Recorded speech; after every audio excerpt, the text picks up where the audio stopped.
2021 திமுக ஆட்சி வந்த பொழுது ஒரு ரேஷன் அட்டையின் மீது இருந்த கடன் 2,04,000 ரூபாய். இன்னைக்கு 2025 ஜனவரி மாசத்துல இன்னைக்கு நாம் பேசக்கூடியது ஒரு ரேஷன் அட்டையின் மீது இருக்கக்கூடிய கடன் 4,54,000 ரூபாய். 2,04,000 ரூபாய் ரேஷன் அட்டையின் மீது இருந்த கடன் இன்னைக்கு 4,54,000. எவ்வளவு ஏத்திருக்கிறீங்க?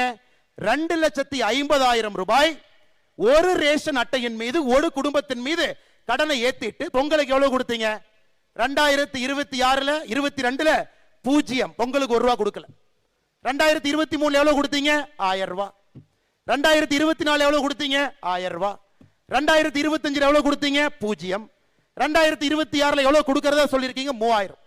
மொத்தமா 5000 ரூபாயை கொடுத்துட்டு 2.5 லட்சம் ரூபாய் எங்க தலைமையில கடன் வச்சீங்கல்லங்க ஐயா.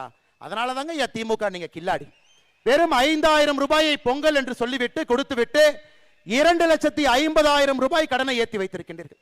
இந்த கடனை திமுக முதலமைச்சர் கட்ட போறது இல்லைங்க ஐயா. நம்முடைய குழந்தைகள் உழைத்து கடனை கட்டணும். நம்முடைய பேர குழந்தைகள் வரை கடனை கட்டணும்.